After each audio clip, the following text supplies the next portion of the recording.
Hi hello അസ്സാം വലൈക്കും എല്ലാവർക്കും ഹനാസ് കിച്ചണിലേക്ക് സ്വാഗതം. ഇന്നത് വെറൈറ്റി ആയിട്ടുള്ള 2 റെസിപ്പി ആയിട്ടാണ് വന്നത്. അപ്പോൾ ഇതെങ്ങനെ ഉണ്ടാക്കുന്നത് നോക്കാം, വീഡിയോയിലേക്ക് കിടക്കാം.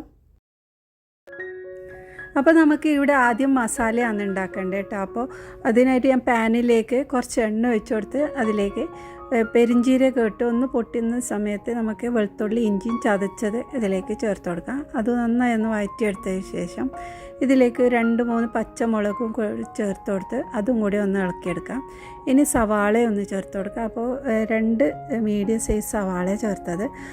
അപ്പോൾ സവാള നല്ലോണം വഴറ്റിയ സമയത്ത് നമുക്കിതിലേക്ക് ചിക്കൻ ചേർത്ത് കൊടുക്കാം. അപ്പോൾ ചിക്കന് വേവിച്ച് എല്ലാം ഉപ്പും മുളകും മഞ്ഞളും ഒക്കെ ഇട്ട് വേവിച്ച് വെച്ചാണ്. അപ്പോൾ അത് നന്നായി പൊടിച്ചെടുത്തതിന് ശേഷം ഇതിലേക്ക് ചേർത്ത് കൊടുത്ത് അതൊന്ന് നന്നായി ഇളക്കി നല്ലോണം ചൂടായ സമയത്ത് ഇതിലേക്ക് മല്ലിയിലയും കൂടി ചേർത്ത് കൊടുത്തു.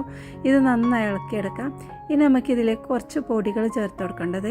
അപ്പോൾ ഒരു ടീസ്പൂൺ ഗരം മസാലയും പാകത്തിനുള്ള കുരുമുളകും കൂടി ചേർത്ത് ഒന്ന് നന്നായി ഇളക്കിയെടുക്കാം. അപ്പോൾ ഈ ഒരു മസാലയിലേക്ക് ഞാനിനി കുറച്ച് സോസാണ് ചേർക്കുന്നത്. 1 ടീസ്പൂൺ സോയാ സോസും 1 ടേബിൾ സ്പൂൺ ടൊമാറ്റോ കെച്ചപ്പും ചേർത്തിട്ട് ഒന്നും കൂടെ ഇളക്കിയെടുക്കാം. അപ്പോൾ ഇതാ നമ്മുടെ മസാല ഇവിടെ റെഡി ആയിട്ടുണ്ട്. ഈ ഒരു മസാലയാണ് നമ്മുടെ സ്നാക്കിന് ഉപയോഗിക്കുന്നത് ആയിട്ടുണ്ട്. അപ്പോൾ നമ്മൾ ഇനി ഇതെങ്ങനെയാണ് ഫില്ല് ചെയ്യുന്നത് നോക്കാം. അപ്പോൾ ഇത് നമ്മൾ ബ്രെഡിലാണ് ഉണ്ടാക്കുന്നത്. അപ്പോൾ ഞാനിവിടെ ഉപയോഗിച്ചത് ബ്രൗൺ ബ്രെഡാണ് കേട്ടോ. അപ്പോൾ ബ്രൗൺ ബ്രെഡിന് ഉപയോഗിക്കണമെന്നില്ല, വൈറ്റ് ബ്രെഡാണ് നല്ല ടേസ്റ്റ് ഉണ്ടാവുക.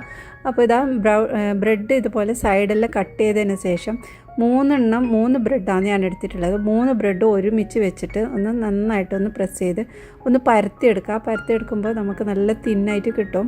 അപ്പോൾ 3 വെച്ചത് എന്താ വെച്ചാൽ നല്ലോണം തിന്നായിട്ട് കിട്ടാൻ വേണ്ടിയിട്ട്. അപ്പോൾ ഒന്നും കൂടെ ഇളക്കിയെടുത്ത് വീണ്ടും ഒന്ന് പരത്തിയെടുത്ത് അപ്പോൾ ഇങ്ങനെ ചെയ്യുമ്പോൾ നല്ല തിന്നായിട്ട് കിട്ടും. അപ്പോൾ അങ്ങനെ ചെയ്തെടുത്തതാണ് കേട്ടോ ഇത്. അപ്പോൾ ഇങ്ങനെ നമുക്കിതെല്ലാം മാറ്റി വെക്കാം, ഇതുപോലെ പരത്തിയിട്ട്. ഇനി പരത്തി വെച്ചത് ഒന്നുകൂടെ ഹാഫാക്കി കഴിഞ്ഞാൽ നല്ല തിന്നായിട്ടുള്ള ഷീറ്റായിട്ട് കിട്ടുന്നുണ്ട്. ബ്രെഡിൻ്റെ ഷീറ്റ് പോലെ തന്നെ കിട്ടുന്നത്. അപ്പോൾ ഈ ഒരു ഷീറ്റിലാണ് നമ്മൾ ഉണ്ടാക്കുന്നത്. അപ്പോൾ ഇതുപോലെ എല്ലാം റെഡിയാക്കി വെച്ചിട്ടുണ്ട്. ഇനി നമുക്ക് കുറച്ച് മൈദയുടെ ഫില്ലിങ്ങാണ് ഇതിൽ വേണ്ടത്. ഇത് സൈഡൊക്കെ ഒട്ടിക്കാൻ വേണ്ടിയിട്ട് കുറച്ച് മൈദയും വെള്ളവും ഇട്ട് മിക്സാക്കി മാറ്റി വെക്കാം. ഇനി നമ്മൾ സ്നാക്ക് എങ്ങനെ ഉണ്ടാക്കുന്നത് നോക്കാം. അപ്പോൾ ഇതിലേക്ക് ഞാൻ ഒരു സോസ് ഉണ്ടാക്കിയിട്ടുണ്ട്. നമ്മൾ മോമോസിന് പിസ്സാക്ക് ഒക്കെ ഉപയോഗിക്കുന്ന ആ ഒരു സോസ് ഉണ്ടല്ലോ, ടൊമാറ്റോനെ കൊണ്ട് ഉണ്ടാക്കുന്ന ആ ഒരു സോസ് ഉണ്ടാക്കി വെച്ചിട്ടുണ്ട്. അപ്പോൾ അത് ഞാനിതിലേക്ക് കുറച്ച് ഇട്ടിട്ടുണ്ട്. അപ്പോൾ ഇതിന് പകരമായിട്ട് കെച്ചപ്പ് ഉപയോഗിക്കാം. ഞാൻ ഈ ഒരു സോസാണ് ഉപയോഗിച്ചത്. ഇതിൽ നല്ല ടേസ്റ്റാണ് കേട്ടോ. ഇനി ഇതിൻ്റെ മുകളിലോട്ട് നമ്മുടെ മസാല ഇട്ട് കൊടുത്ത് അതിലേക്ക് കുറച്ച് മൊസറല്ല ചീസും ഇട്ട് കൊടുത്തിട്ടുണ്ട്. ഇനി സൈഡേക്കെല്ലാം മൈദ ഒന്ന് ഒട്ടിച്ച് കൊടുക്കാം. മൈദ ഒട്ടിച്ച് നന്നായി കൈ കൊണ്ട് ഒന്ന് പ്രസ് ചെയ്ത് കൊടുക്കാം. അപ്പോൾ ഇങ്ങനെയാണ് കേട്ടോ ഞാൻ ഓരോന്ന് ഉണ്ടാക്കുന്നത്. ഇത് ഒരു ബൈറ്റ് നമ്മളൊക്കെ ഇങ്ങനെ വായിലേക്ക് ഇടാൻ പറ്റുന്ന പോലത്തെ ആ ഒരു സൈസാണ് ഞാൻ ഉണ്ടാക്കിയത്. അപ്പോൾ ഈ ഒരു രീതിയിൽ ഉണ്ടാക്കി വെക്കാം എല്ലാം കൂടി. അപ്പോൾ നമ്മൾ ഇതുപോലെ എല്ലാം ഫില്ല് ചെയ്ത് വെക്കാം. നമുക്ക് എത്രമാത്രം സ്നാക്ക് വേണ്ട വെച്ചാൽ എല്ലാം ഫില്ല് ചെയ്തിട്ട് റെഡിയാക്കി വെക്കാം. ഇനി ഒരു മുട്ട എടുത്തിട്ട് നന്നായിട്ട് ബീറ്റ് ചെയ്ത് എടുത്തിട്ടുണ്ട്. ഇനി പാനിലോട്ട് കുറച്ചൊന്ന് ബട്ടറാണ് ചേർത്ത് കൊടുക്കുന്നത്. അപ്പോൾ ബട്ടർ തന്നെ വേണമെന്നില്ല, നെയ്യായാലും കുഴപ്പമില്ല. അങ്ങനെ എല്ലായിടത്തും സ്പ്രെഡ് ചെയ്തെടുക്കണം. ഇനി നമ്മൾ ഓരോ സ്നാക്കും ഇതുപോലെ മുട്ടയിലേക്കൊന്ന് ഡിപ്പ് ചെയ്തതിന് ശേഷം ഈ ഒരു പാനിലോട്ട് വെച്ച് കൊടുക്കാം. അങ്ങനെ ഇതെല്ലാം ഫുള്ളായിട്ട് അങ്ങനെ വെക്കാം. നമുക്ക് ഇത് നിറയെ അടുപ്പിച്ച് ഗ്യാപ്പൊന്നും ഇല്ലാതെ അടുപ്പിച്ചായിട്ട് വെക്കണം. അപ്പോൾ ഇതുപോലെ എല്ലാം ഇതുപോലെ ആക്കിയെടുക്കുക. എല്ലാം അടുത്തടുത്തായിട്ട് എല്ലാം വെക്കണം. വെച്ചതിന് ശേഷം ഉടനെ നമ്മൾക്ക് തിരിച്ചിട്ട് കൊടുക്കുക. അപ്പോൾ ഇതിൻ്റെ ടൈമൊന്നും വേസ്റ്റ് ചെയ്യേണ്ട. പൊരിഞ്ഞ് നിൽക്കണം, കായണം അങ്ങനെയൊന്നുമില്ല. പെട്ടെന്ന് തന്നെ നമുക്കിതെല്ലാം ഒന്ന് തിരിച്ചിട്ട് കൊടുക്കാം. അപ്പോൾ ഇതെല്ലാം ചെയ്യുന്നത് നല്ല ലോ ഫ്ലെയിമിലാണ് കേട്ടോ. നല്ല ഫ്ലെയിം കുറച്ചിട്ട് വേണം, അല്ലെങ്കിൽ പെട്ടെന്ന് നമുക്കിത് കരിഞ്ഞു പോകും. അപ്പോൾ നമുക്ക് ഇതിൻ്റെ മുകളിലോട്ട് കുറച്ച് സോസൊക്കെ ചേർക്കാനുണ്ട്. അതുകൊണ്ട് തന്നെ നമുക്കിത് നല്ല ലോ ഫ്ലെയിമിലിട്ടിട്ടാണ് വേവിക്കുന്നത്. അപ്പോൾ ഇതെല്ലാം തിരിച്ചിട്ടിട്ടുണ്ട്. ഇനി ഇതിൻ്റെ മുകളിലോട്ട് നമ്മൾ നേരത്തെ ഉള്ളിൽ വെച്ച അതേ സോസ് തന്നെ പുറത്തേക്ക് ഒന്ന് സ്പ്രെഡ് ചെയ്ത് കൊടുക്കാം.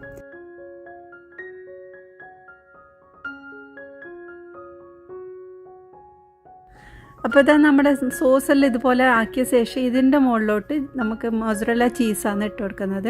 അപ്പോൾ നല്ലോണം മൊസറല്ല ചീസ് ഇട്ട് കൊടുക്കാം. എന്നിട്ട് എല്ലാ ഭാഗത്തെ ആക്കിയ ശേഷം അടച്ച് വെച്ച് ഒരു 5 മിനിറ്റ് വേവിച്ചെടുക്കാം. ഒരുപാട് സമയമൊന്നും ഇത് വെക്കേണ്ടതില്ല. ഉള്ളിലുള്ളതെല്ലാം വെന്തതാണ്. കൂടുതൽ വന്നതുകൊണ്ട് നല്ല ടേസ്റ്റാണ് കേട്ടോ. അപ്പോൾ ഇതാ നമ്മുടെ സ്നാക്ക് ഇവിടെ ഈ ഒരു ചീസ് ഇട്ട സ്നാക്ക് ഇവിടെ റെഡി ആയിട്ടുണ്ട്. ഇതുപോലെയുള്ള ചീസെല്ലാം ഇട്ട് സ്നാക്ക് ഉണ്ടല്ലോ, നമ്മൾ ചൂടോട് കൂടി കഴിക്കുമ്പോഴാണ് അത് ആ ചീസൊക്കെ ഇങ്ങനെ വലിഞ്ഞു വരുന്നത്, പിന്നെ ടേസ്റ്റും കൂടും. അപ്പോൾ ചൂടോട് കൂടി കഴിക്കാൻ നോക്ക്. ഇനി അടുത്തൊരു റെസിപ്പി നോക്കാം. പാനിലേക്ക് കുറച്ച് എണ്ണ ഒഴിച്ചതിന് ശേഷം അതിലോട്ട് 1 ടേബിൾ സ്പൂൺ ഇഞ്ചി വെളുത്തുള്ളി പേസ്റ്റ് ചേർത്ത് കൊടുത്ത് നന്നായിട്ടൊന്ന് ഇളക്കിയെടുക്കാം. ഇനി ഇതിലോട്ട് നമ്മൾ കട്ട് ചെയ്ത് വെച്ച വെജിറ്റബിൾസ് ചേർത്ത് കൊടുക്കുന്നത് ക്യാരറ്റ്, ക്യാപ്സിക്കം, സവാള ഈ 3 ഇട്ട് നന്നായിട്ടൊന്ന് ഇളക്കിയെടുക്കാം. അപ്പോൾ ഇത് ഒരുപാട് സമയം സമയം കളയേണ്ടതില്ല, നമുക്കിത് പെട്ടെന്ന് ഉണ്ടാക്കിയെടുക്കാൻ പറ്റും. അപ്പോൾ ഇതുപോലെ നന്നായി ഇളക്കിയെടുത്തതിന് ശേഷം നമുക്കിതിലേക്ക് കുറച്ചൊന്ന് ഉപ്പ് ചേർത്ത് കൊടുക്കാം. ഇനി നമുക്കിതിലേക്ക് കുറച്ച് പൊടികളാണ് ചേർത്ത് കൊടുക്കേണ്ടത്. പൊടികൾ എന്ന് പറഞ്ഞാൽ കൂടുതലൊന്നുമില്ല, വെറും 2 ഇൻഗ്രീഡിയൻറ്റ് മാത്രമാണ് കേട്ടോ ഇതിൽ ചേർക്കുന്നത്. അപ്പോൾ ഇതിൽ ചേർത്തത് 1 ടീസ്പൂൺ വറ്റൽമുളകും 1 ടീസ്പൂൺ ഗരം മസാലയാണ്, അതും കൂടി ചേർത്ത് നന്നായിട്ടൊന്ന് ഇളക്കിയെടുക്കാം. അപ്പോൾ ഈ ഒരു സ്നാക്കിലോട്ട് വറ്റൽമുളകിൻ്റെ ടേസ്റ്റാണ്, ഫ്ലേവറാണ് നല്ല ടേസ്റ്റ് വരുന്നത്. അപ്പോൾ നമ്മൾ എരിവിനായിട്ട് ചേർക്കുന്ന ഈ ഒരു വറ്റൽമുളക് തന്നെയാണ്. അപ്പോൾ അത് ഇട്ടതിന് ശേഷം നന്നായിട്ട് ഇളക്കിയെടുക്കാം. അപ്പോൾ ഇതിലേക്ക് കൂടുതൽ വേണമെങ്കിൽ കൂടുതൽ ചേർത്ത് കൊടുക്കാം. പിന്നെ നമ്മളിതിലേക്ക് ചേർക്കുന്നത് കുറച്ച് മയോനൈസാണ് കേട്ടോ. അപ്പോൾ 2 ടേബിൾ സ്പൂണാണ് മയോനൈസ് എടുത്തിട്ടുള്ളത്, അതും കൂടി ചേർത്ത് നന്നായിട്ട് ഇളക്കിയെടുക്കാം. ഇനി ഞാനിതിലേക്ക് ചേർക്കുന്നത് കുറച്ച് പനീറാണ് കേട്ടോ. പനീർ ഉണ്ടെങ്കിൽ മാത്രം ചേർത്ത് കൊടുത്താൽ മതി, ഇല്ലെങ്കിൽ കുഴപ്പമില്ല. അപ്പോൾ ഞാൻ അതും കൂടി ഇതിലേക്ക് ചേർത്ത് കൊടുക്കുന്നുണ്ട്. ഒന്ന് പൊടിച്ചെടുത്തതിന് ശേഷം ഇതിലേക്ക് ചേർത്ത് നന്നായിട്ടൊന്ന് ഇളക്കിയെടുക്കാം. ഇത്രയും ഇൻഗ്രീഡിയൻസ് മാത്രം മതി നമുക്കിത് ഉണ്ടാക്കാൻ. അപ്പോൾ പനീർ ഉണ്ടെങ്കിൽ മാത്രമേ ചേർത്താൽ മതി, ഇല്ലെങ്കിൽ കുഴപ്പമില്ല. അതിന് പകരമായിട്ട് നമുക്ക് ബ്രെഡൊന്ന് പൊടിച്ചിട്ടിട്ട് ഉണ്ടാക്കാനും പറ്റും കേട്ടോ. അപ്പോൾ എല്ലാം മിക്സാക്കിയ ശേഷം ഞാൻ ലാസ്റ്റ് ഇതാ കുറച്ച് മല്ലിയിലയും കൂടി ചേർത്ത് കൊടുക്കുന്നുണ്ട്. കുറച്ച് കൂടുതൽ തന്നെ ചേർത്ത് നന്നായിട്ടൊന്ന് മിക്സാക്കി എടുക്കുക. അപ്പോൾ നമ്മുടെ മസാല ഫില്ലിങ് ഇവിടെ റെഡി ആയിട്ടുണ്ട്. ഇനി നമ്മൾക്കിതാ ഉരുളക്കിഴങ്ങാന്ന് വേണ്ടത്. ഉപ്പിട്ട് വേവിച്ച് വെച്ച ഉരുളക്കിഴങ്ങ് നന്നായിട്ടൊന്ന് അടച്ചെടുക്കാം. അപ്പോൾ ഇതാ ഉരുളക്കിഴങ്ങെല്ലാം നന്നായി ഉടച്ചെടുത്തിട്ടുണ്ട്. ഇനി ഞാൻ ഇതിലോട്ടും കുറച്ച് വറ്റൽമുളക് ഇടുന്നുണ്ട്. ഈ ഒരു സ്നാക്കിലോട്ട് വറ്റൽമുളകിൻ്റെ ഫ്ലേവർ നല്ല ടേസ്റ്റാണ്. അപ്പോൾ ഇത് സ്കിപ്പ് ചെയ്യരുത് കേട്ടോ. അപ്പോൾ അത് ഇട്ടതിന് ശേഷം നന്നായി മിക്സാക്കിയ ശേഷം ഞാൻ ഇതിലോട്ട് നമ്മൾ നേരത്തെ ഉണ്ടാക്കി വെച്ച ആ ഒരു മസാലയും കൂടി ഇതിലോട്ടിട്ട് എല്ലാം കൂടി നന്നായിട്ടൊന്ന് മിക്സാക്കി എടുക്കുന്നുണ്ട്. അപ്പോൾ അത് എല്ലാം മിക്സാക്കി റെഡിയാക്കിയിട്ടുണ്ട്. ഇനി നമുക്കിതൊരു ഷേപ്പാക്കി എടുക്കാം. അപ്പോൾ ഷേപ്പാക്കുന്നതിന് മുമ്പായിട്ട് ഞാൻ കയ്യിലോട്ട് കുറച്ച് കോൺഫ്ലോർ ഇട്ട് കൊടുക്കുന്നുണ്ട്.